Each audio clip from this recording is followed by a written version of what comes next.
This is CBC Nova Scotia News. Evacuation zone expanded. More people are forced out of their homes as a wildfire in Annapolis County grows. Preparing to strike. Air Canada flight attendants in Nova Scotia get ready to hit the picket line. And housing money. A look at where more than $600 million in federal funding has gone in Nova Scotia.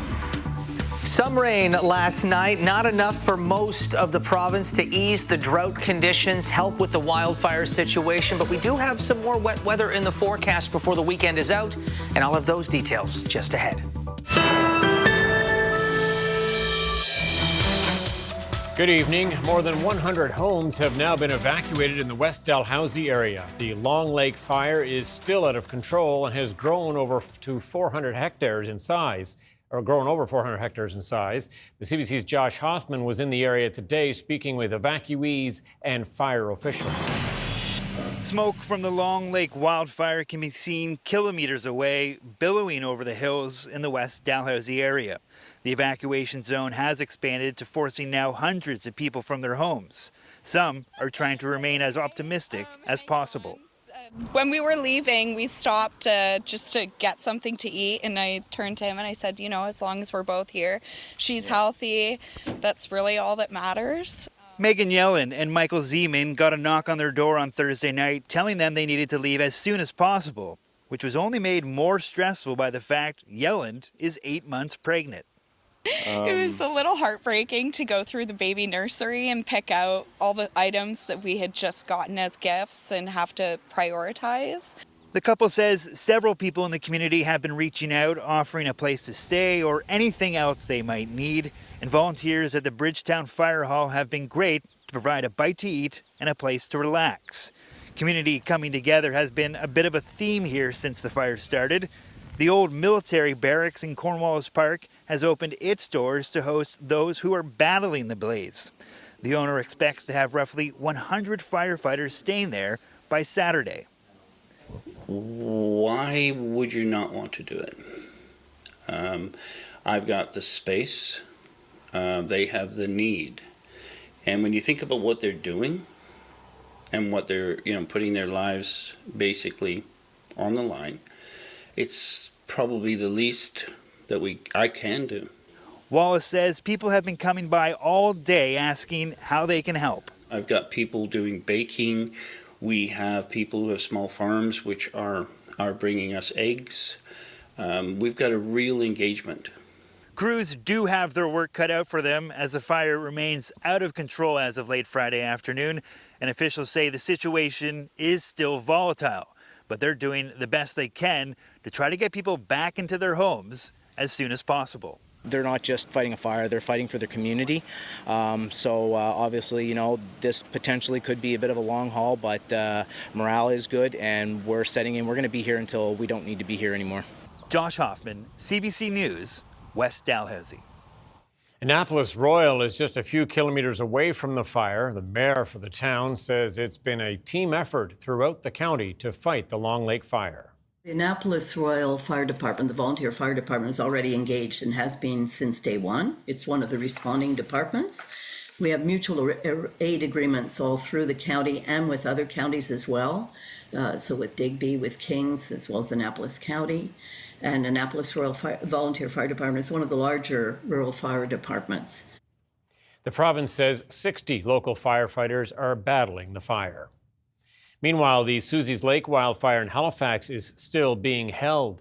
The province's Department of Natural Resources says the fire is no longer growing.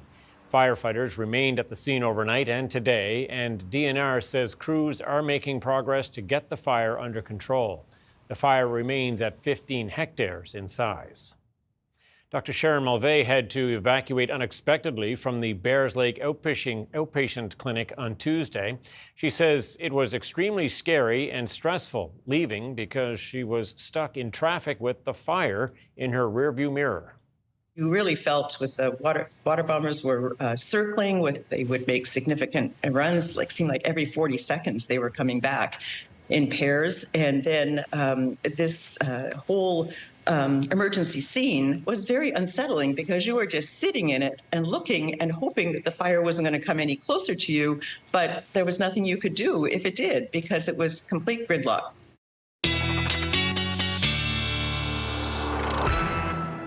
Jay Scotland in the Weather Center tonight. Jay, our first quick look at the weather forecast.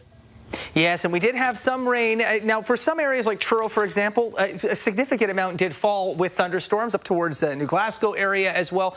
Not nearly enough, though, to help with the fire situation. Of course, Susie's Lake here in Halifax, just some few showers, more immediate risk to a lot of folks into the valley. Of course, just very light showers reported there as well. Not the widespread, long-duration soaking the province really needed. Now, not much in terms of precipitation in the forecast for your Saturday. We do have a brisk northerly wind that will be easing tonight, so it is fairly calm tomorrow. But as we roll this ahead to Sunday, starting out with lots of sunshine across the province, but we do have another cold front approaching. Again, not a widespread, long-duration soaking, but could bring some more beneficial rain very late in the day on Sunday, likely late afternoon, more so into the evening and overnight hours, but that will also bring much cooler temperatures as well. As we take a look at your forecast tomorrow, temperatures still warm, not too humid, but also very dry as we get into the weekend for your Saturday. Tom. All right, we'll want to hear more about all that in a bit. Thanks so much, Jay.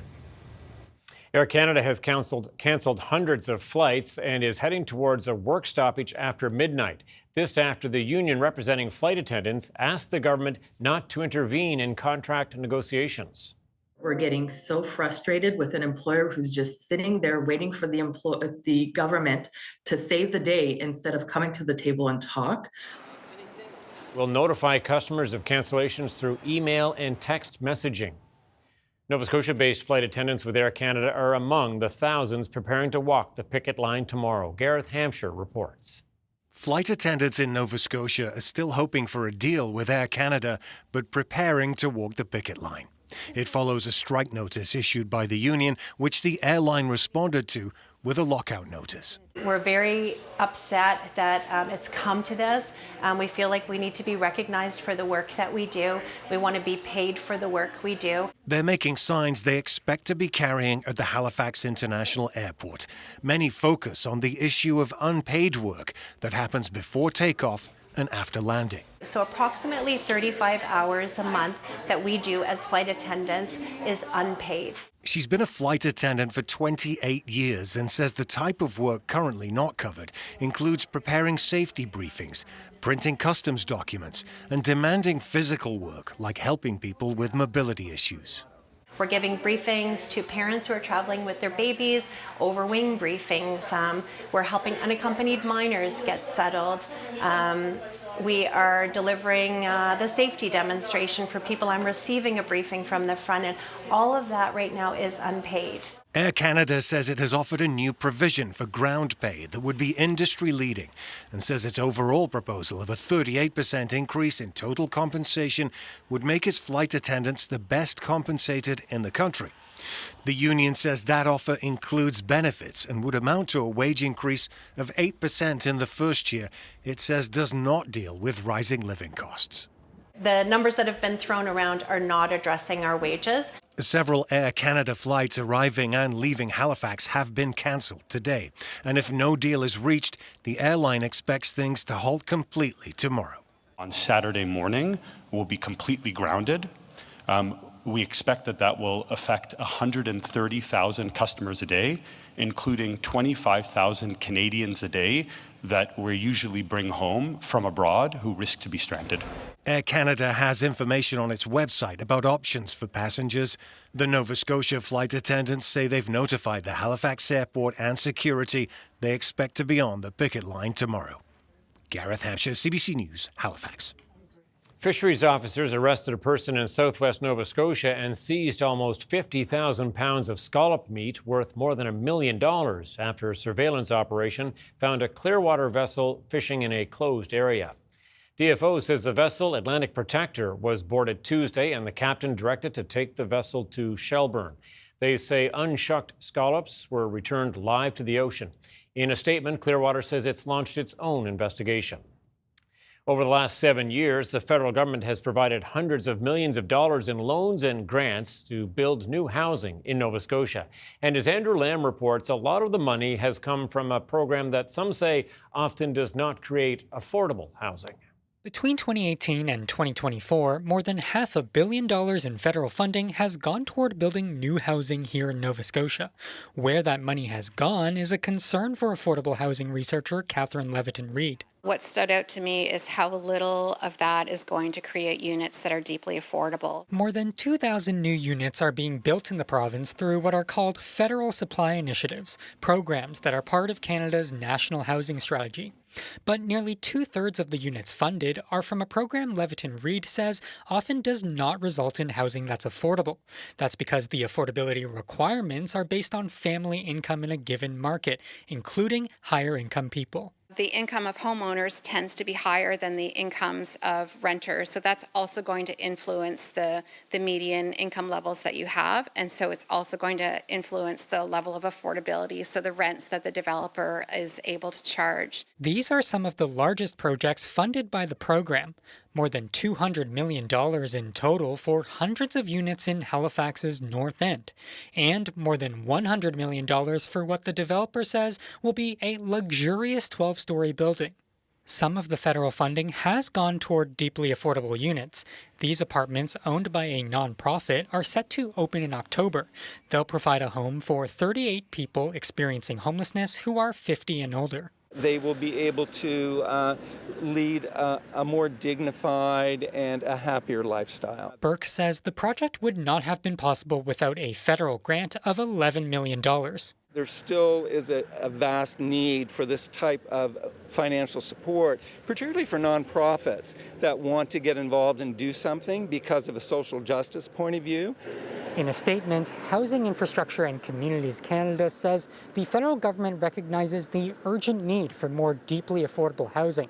The department says work is underway to establish Build Canada Homes, an entity promised by the Liberals in the last federal election to oversee construction of affordable housing. Andrew Lamb, CBC News, Halifax. Some Indigenous youth from Nova Scotia are on PEI learning about animal care. It's part of a summer camp program at the Atlantic Veterinary College. Have a look.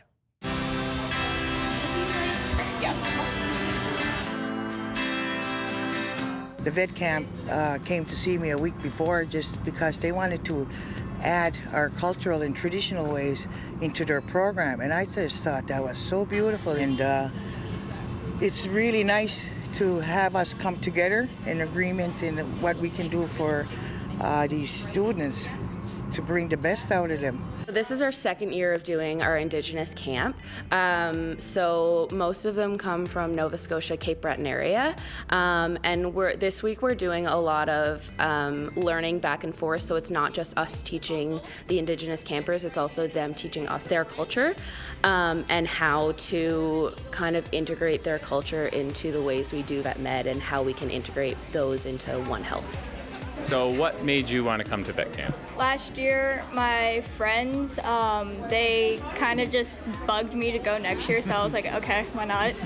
I really like vets, and I wanted to be one when I was little. Today we have a couple different sessions. So our first session we had was microscopes, so they get to look at what a vet would do under the microscope in a clinic. All right, so we need to focus this up a little bit. Later on, we're doing a bovine, so cow physical exam, so they'll get to see our resident cow who lives here, and they'll get to go through a full physical exam with one of our specialist doctors downstairs. What have you got to do so far? We got to learn. I learned about animals going extinct, how they were going extinct, and why, and all that stuff. They always keep us busy and all that stuff, which is good. So you don't have to be bored just staying in your dorm. Once I knew more of the program, I was even fascinated myself knowing that these students have an opportunity to examine more of the animals and see the animals that are healing. And, there's a lot of empathy because most children grow up, they love animals to be around them. And it's nice that they're even able to come in here and learn about how to take care of your animals and pets and how valuable they are. Because they got a spirit too, like us. Lovely evening at the Halifax Harbour. Jay Scotland back with your full weather forecast right after this quick break.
This weather update is brought to you by Access Wellness Nova Scotia. Book your appointment today for free, confidential mental wellness support. All right, let's get to that full weather forecast with Jay Scotland now. A little encouragement for some people in Nova Scotia over the last 24 hours where we had the sprinkle of rain in Halifax and I guess more in other parts of the province. But boy, we could use some more of that too. Mm-hmm. Yeah, we could. I know parts of Cape Breton saw some more substantial rain. The Truro area saw some decent rain. Even east of Halifax, as we head further east along the Atlantic coast, up into the Sheet Harbour area, there was some convective weather. So it was really feast or famine in terms of that rain last night. If you heard a rumble of thunder, you likely saw some more substantial rain for some areas, even some heavier downpours. But looking at the observations out of the Halifax area and into the valley, of course, with those two fires, not enough. It's certainly when we consider the rainfall deficit that has just just been building and building over the last few months, and then exacerbated even further by the record-breaking heat we've been experiencing far too often this summer as well. So as we look at those daytime highs today, at or above seasonal, although it didn't feel as muggy today with that brisk wind from the north in the wake of that cold front that did bring that bit of wet weather, a bit more for some than others last night. Ridge of high pressure, though, following the passage of that cold front meant we were back to breezy and dry conditions, albeit a little cooler for most areas, but still windy conditions, dry conditions, not a good thing for dealing with wildfires either. So we do need some more wet weather. We do have some on the way. Again, it's not going to be enough to make a meaningful difference in terms of reducing that fire risk and helping to hydrate that vegetation that is so parched right now across the province. But we will see much cooler temperatures into next week, and that is also beneficial as well. So ridge of high pressure is in place. That wind will continue to ease this evening. Through the overnight hours, it does become fairly light, which could see a few passing clouds, some fog developing mainly for coastal areas into the early morning hours. Once that fog lifts, though, mainly sunny. You're likely to see some fog or drizzle, a bit more widespread into Cape Breton to start your day tomorrow. That may result in more of a mix of sun and cloud for northern and eastern areas, certainly up into Cape Breton. Did see a bit more rain falling there into eastern areas last night, but mainly sunny for your Saturday across the province. Those clouds will clear for Cape Breton as well through the day. And then as we work into Sunday, very sunny start to the day. Temperatures will be warm, bit more humidity building back in for Sunday as well. But there's the cold front approaching. Very similar to what we saw last night. It does arrive late in the day, so we can see Sunday, 6 o'clock. It's western Prince Edward Island, southern, eastern areas of Nova Scotia, starting to get into that rain. Very localized in terms of where the more substantial rain does look to fall. But as that cold front works its way through, we will see a big drop in temperatures. And remember this cold front. We're going to talk more about this when I give you an update on our first hurricane of the season. It is well to our south. Still too early to be certain where it will end up, but we'll talk about Aaron and the timing of that cold front coming up a little later in the show. Through the overnight hours tonight, we will see cooler conditions. This is beneficial because it does give you a chance of potentially hitting that dew point, seeing a bit more dew or condensation on that vegetation, which is not as good as rain, but it does help. It is beneficial. That dampness does help. Temperatures tonight anywhere from 8 to around 14, 15 degrees on the warm end, so we're below seasonal across much of Nova Scotia for the overnight temperatures at least. Now, back at or above that seasonal average tomorrow. Mainly sunny conditions. We'll see even uninterrupted sunshine for the Halifax area into the afternoon. Many areas across Nova Scotia after the morning fog. Patches do clear. May see that lift to some partly cloudy conditions at times up into, and after some morning drizzle up into Cape Breton. We'll keep temperatures a little cooler there as well, but it's not too muggy tomorrow. It's going to be a nice summer day to be outdoors and not feel that oppressive humidity, although I would trade the sun for more of that rain. So hopefully we get more than expected because it doesn't look like a huge amount on Sunday. But we do have that chance for some late day rain on Sunday. 24, yes, cooler than what we'll see for most areas on Saturday, but it will be a little on the muggy side and windier as well as that front approaches. We could see those showers for eastern areas in particular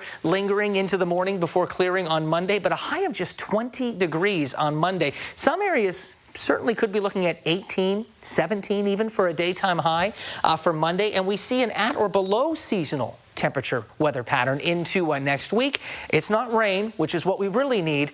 But if you're not going to have rain, at least you can do without the heat. And it certainly looks like in the long-range outlook, that will be the case for next week. Not the help we need, but it is beneficial, all things considered. Yeah, every little bit helps for sure. Yeah. Jay, thanks so much. We'll talk a little later.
Recent wildfires have people checking their home insurance policies to see what is and is not covered. Insurance companies say now is the time to reassess your policy to avoid surprises down the line.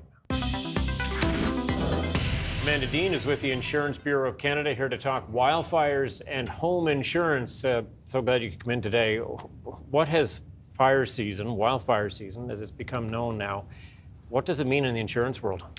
It means everyone is on high alert. We are watching for what is happening, when it's happening, and when will people start to have questions about insurance.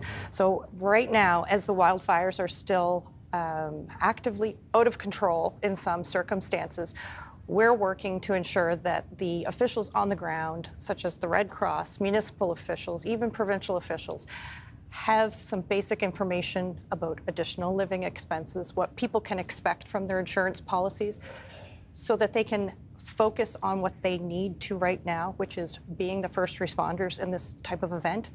We will gladly be the second responders when it comes to getting people's lives back together. One of the first questions people might have is, I have house insurance. Does it cover wildfires? It does. In terms of house insurance, condo insurance, tenants insurance, fire is covered, wild or otherwise. So that's one thing you should understand as a homeowner, especially if you're among those who are currently under an evacuation order.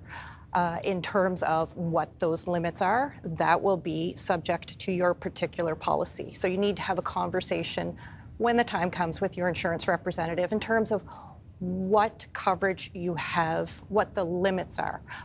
But the structure, any outbuildings such as sheds, garages, contents, so everything in your kitchen, the mattress in your bedroom, the sofa in your living room, that will be covered under contents coverage of your policy.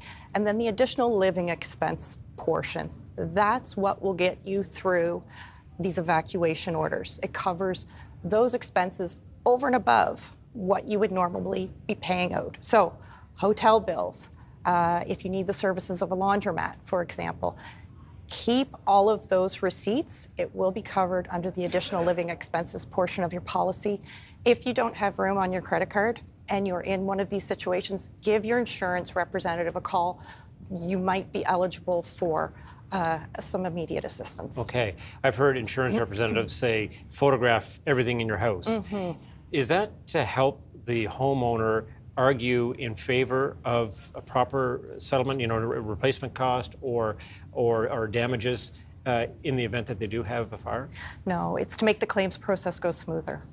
So if you have a list of items that you have in your home, then insurers can source like, kind, and quality items if need be. So one of the great ideas to do at this point, especially if the flames are lapping at the boundaries of your community, walk through your home with your mobile device, take photos, or better yet, a video. And as you're walking through each room, list, okay, this is my living room. I have a TV, 2 end tables, a sofa, a chair. Go to the kitchen, cutlery, dishes, pots, pans, etc. Having that itemized list will help, especially in the worst case scenario, you lose it all. Because you will be asked by your insurer, and they need this. This is not meant to be anything arduous, but it's needed in order to process the claim, a proof of loss. So that proof of loss form will come if you are to file a claim. Having that video, having that record will make that process go more smoothly. It may be a bit emotional to do as you're preparing for an evacuation order. It's going to be a lot worse if indeed you do need to file a claim. For some people, it's becoming strangely familiar because we've had the wildfires not too long ago in Nova Scotia, including the one in Tantallon. Were there any lessons learned there in terms of getting insurance payments out to people more quickly? How long might people expect to wait? Certainly, insurers have had a lot of exercise in these types of events right across the country in the past number of years, and all of the insurers that operate in Atlantic Canada, the vast majority are national insurers.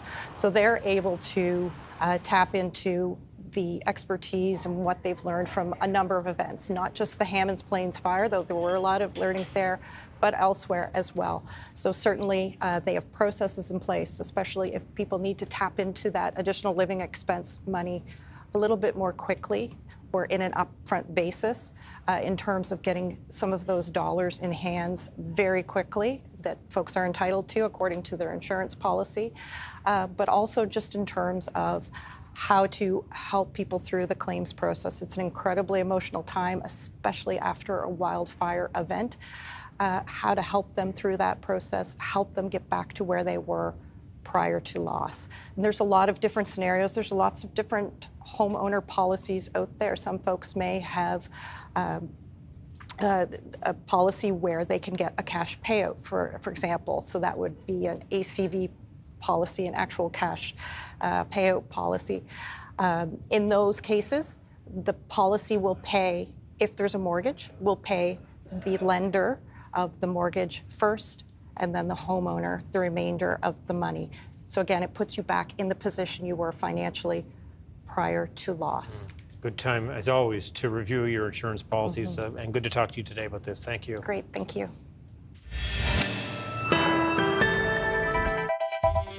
Coming up, wildfire evacuees in parts of Newfoundland are beginning to learn whether they'll have homes to return to. And Canadian canola farmers ask Ottawa to curtail vegetable oil imports after China imposes new trade barriers.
Welcome back, and some breaking news for you now. A helicopter that was supporting DNR fire efforts in the Annapolis Valley has crashed with one person on board.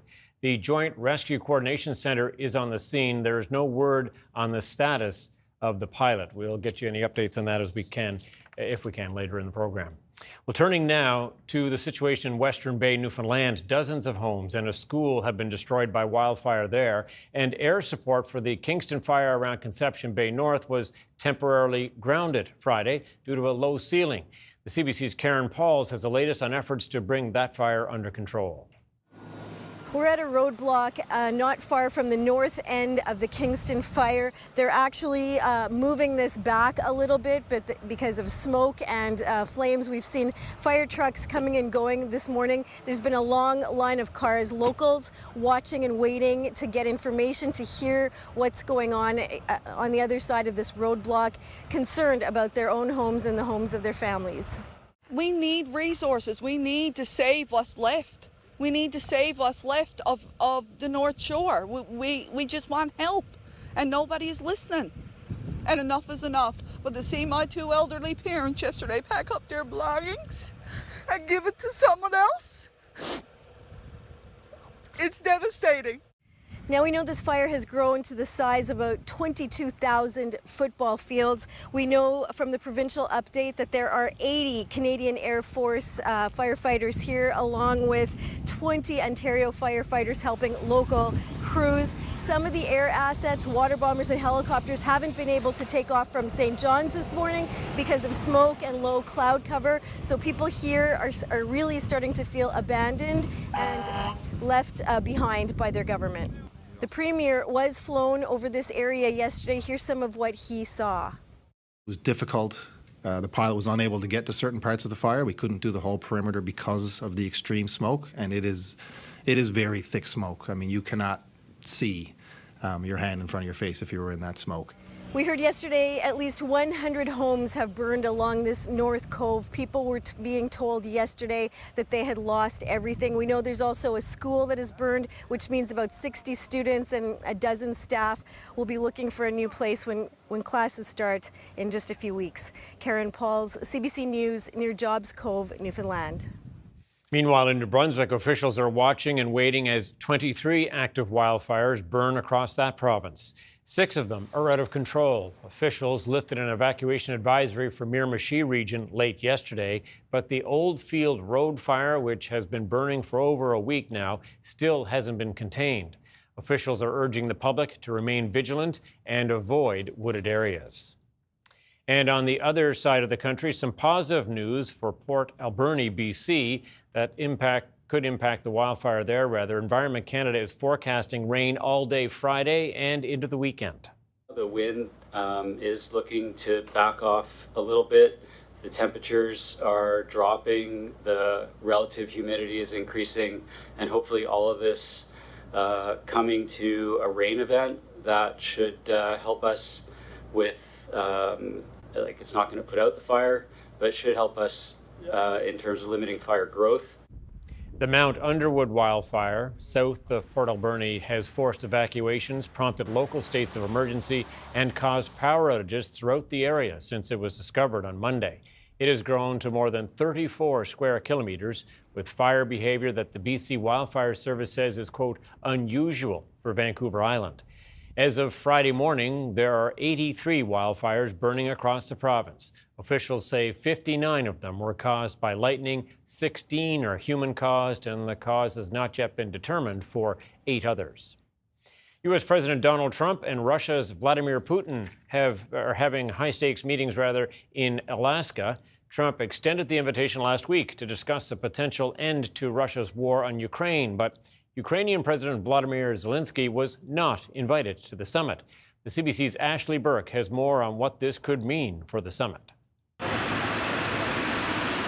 Donald Trump applauding Russia's president as he steps foot on American soil, a first in a decade.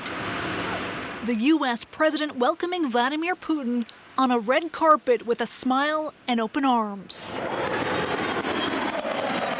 A spectacle viewed around the world. This body language, this moment, seen by some as a victory for Putin, he's facing an international arrest warrant. President Putin, will you stop killing civilians? Accused of war crimes and has been shunned by most of the Western world since invading Ukraine. But Trump says these talks are critical to try and end Russia's war. Before arriving in Alaska, Trump laid out his plans on board Air Force One. I want to see a ceasefire rapidly. I don't know if it's going to be today, but I'm not going to be happy if it's not today. Everyone said it can't be today, but I'm just saying I want the killing to stop. I'm in this to stop the killing. Putin's expected to have a different goal. Vladimir Putin really wants to pull Trump away from the West. He says for Putin, these talks are all about escaping threatened U.S. sanctions and getting Trump on his side. Vladimir Putin's grand strategy is to isolate Ukraine into a one-on-one matchup where Russia's superior size, its larger economy, its bigger manpower, its larger military can really be brought to bear to destroy Ukraine. Just hours before talks started, Moscow continued its attack on Ukraine. Kyiv says a missile strike killed a civilian. Ukraine's president, who wasn't invited to the summit, says everyone needs an end to the war. President Zelensky is calling for an unconditional ceasefire and security guarantees before any real peace talks begin. Zelensky says he's now counting on Trump to be strong. Ashley Burke, CBC News, Washington. Some experts say U.S. President Donald Trump's decision to hold that meeting in Alaska was a strategic one, but many who lived there were not happy to see the Russian president on Alaskan soil. The CBC's Lindsay Duncombe explains. Trump's invitation to Putin essentially ends Putin's isolation by the Western world imposed since Russia's invasion of Ukraine in 2022. Trump is sort of bringing him out of that isolation. And not only is he bringing him out of isolation, he's bringing him out of isolation in what I would suggest is a highly strategic, historically relevant place, particularly, again, in the Russian context as well as the American context, and that's here in Alaska. This actually used to be Russia. Back in the 1700s, the Russians colonized Alaska, setting up a fur trade. Russians sold Alaska to the Americans back in 1897, and you can see those cultural links in Anchorage today, in churches and in restaurants. Many Alaskans, though, do not want Putin here. We spoke to tourists and locals who aren't happy about this summit. I think it's crap, honestly. Also, the fact that they're not even bringing Ukraine into it, it's kind of like, it just seems like you're going behind someone's back to do things. But not everyone feels that way. Some of the people we spoke to say they are really hopeful for peace, and they're glad that this meeting is happening here. It's just about time. We've got to get this whole thing figured out so that not another person loses their life. This summit was organized so quickly and right at the height of tourism season. So right now you have all of the tourists, you have the media, the security, the delegations.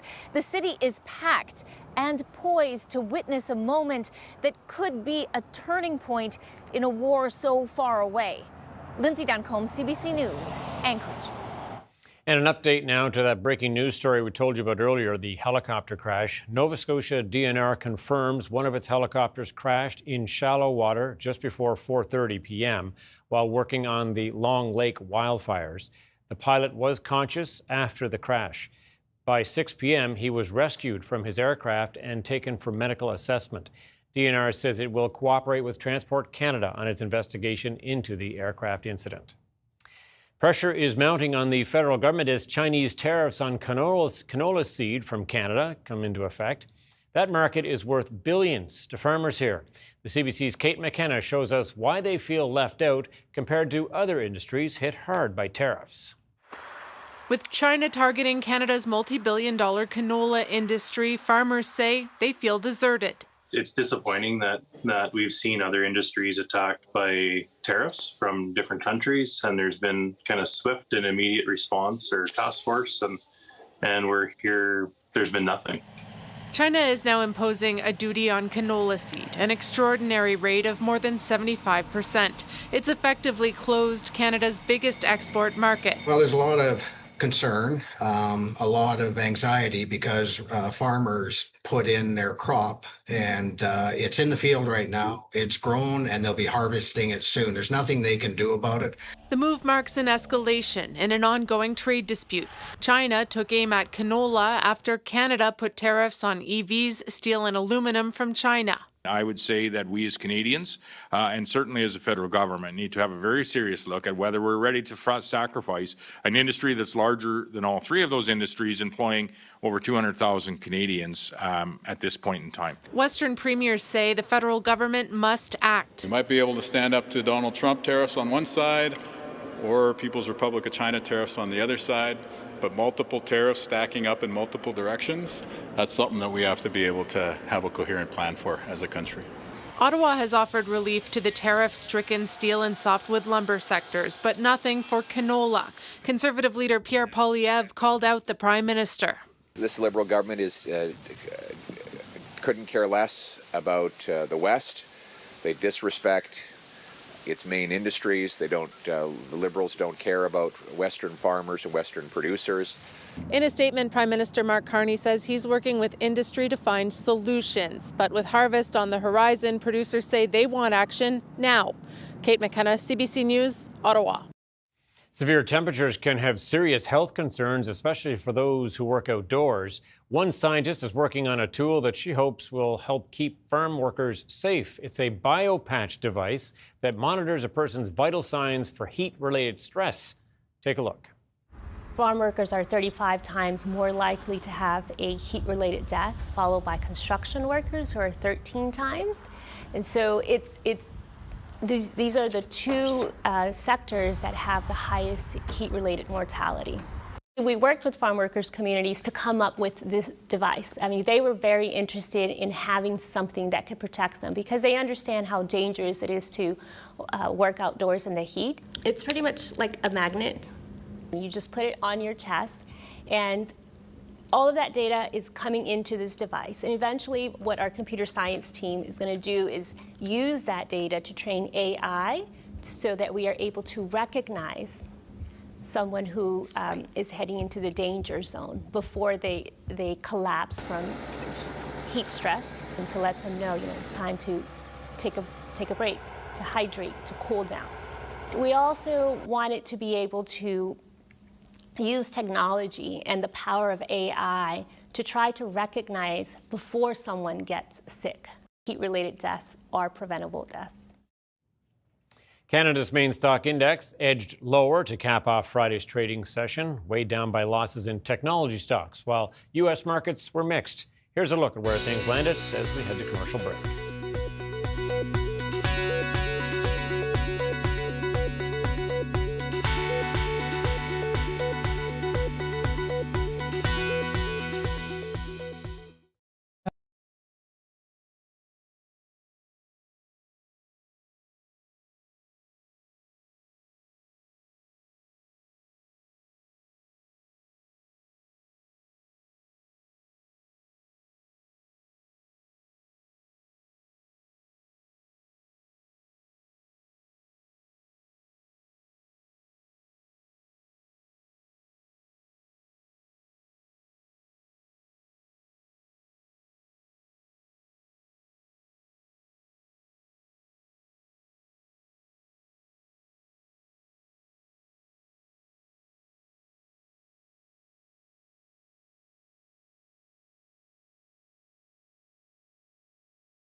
I'm Portia Clark, host of Information Morning for mainland Nova Scotia. Weekdays on CBC Radio and on your CBC Listen app for the latest traffic, news, sports, and weather.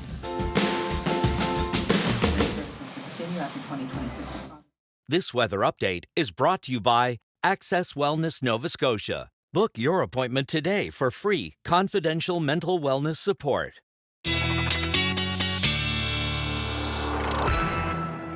Jay, back with us now to wrap things up with an update on the first hurricane of the Atlantic season, Jay.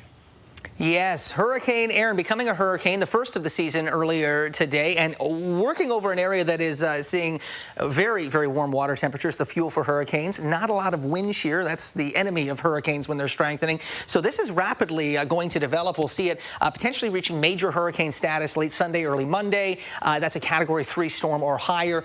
Then Category 4. So this could be producing sustained winds well in excess of 200, 220 kilometers per hour into early next week. Now, this does look a little ominous at the moment, that track and what that could mean for Atlantic Canada. There's a lot of uncertainty beyond Sunday night into Monday. So when we look at this, too early to hit the panic button just yet.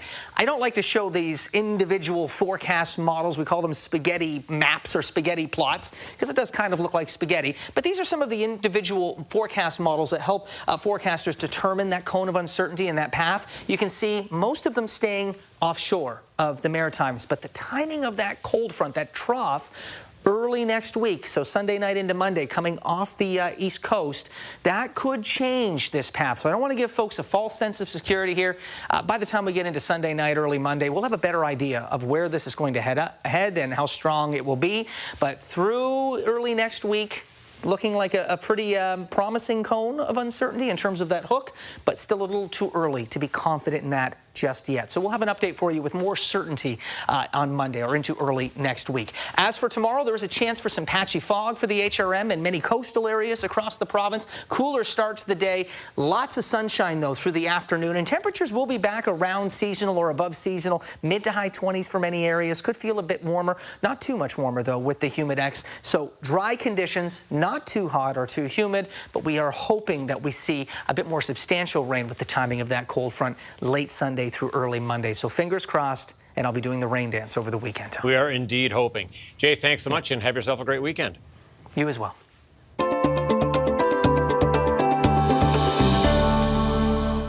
Well, a new ad campaign featuring Canada's first Prime Minister is facing some criticism. The Confederation Centre of the Arts on PEI is behind it, but some businesses are not comfortable with the image of Sir John A. Macdonald on an orange background.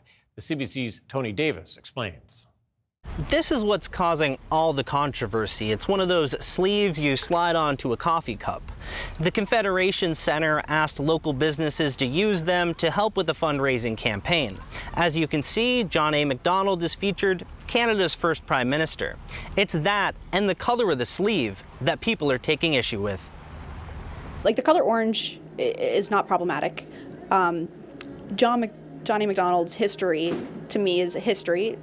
You can call it problematic if you like. However, when you put the two together is when it becomes an issue. So separately, this is all things that we can have a discussion about, but together it's going to trigger people. It's going backwards in what we're trying to do in reconciliation. Macdonald was one of the fathers of Confederation. He's also widely recognized as the main architect of the residential school system that removed Indigenous children from their families. And the color orange has been associated with Indigenous movements like Every Child Matters. Noelle has family members who are Indigenous and says she wouldn't feel right giving them this sleeve. They could trigger definitely somebody who has had negative experience with the residential schools, with politics, with the history of Canada. The CEO of the Confederation Centre of the Arts says the centre is a national monument to the Founding Fathers, and it's been tough to balance that with a difficult history. We need to acknowledge the past. We need to recognize who these significant, important figures were in the past, and so that we can move forward. So it's part of the truth part of Truth and Reconciliation. The John A. Macdonald statue in Charlottetown was repeatedly vandalized and removed in 2021. That same year, the PEI Brewing Company removed his name from a flagship beer. But Bellamy says Indigenous leaders have told him removing references to Macdonald might not be the best way to move forward. This campaign is acknowledging that people like Sam Tilley and John A. MacDonald and others, Alex Galt, they were the ones that had their opinions and their say about how the country should be. And that's not the case anymore. Now it's everyone else's turn. Bellamy says he understands how the material could be perceived, and he's gotten several complaints. He says there was no intent to connect the campaign with any Indigenous movement, and it will be short-lived. Tony Davis, CBC News, Charlottetown. And that is it for us tonight. Thanks for watching. We'll see you next time. Let's go, BC!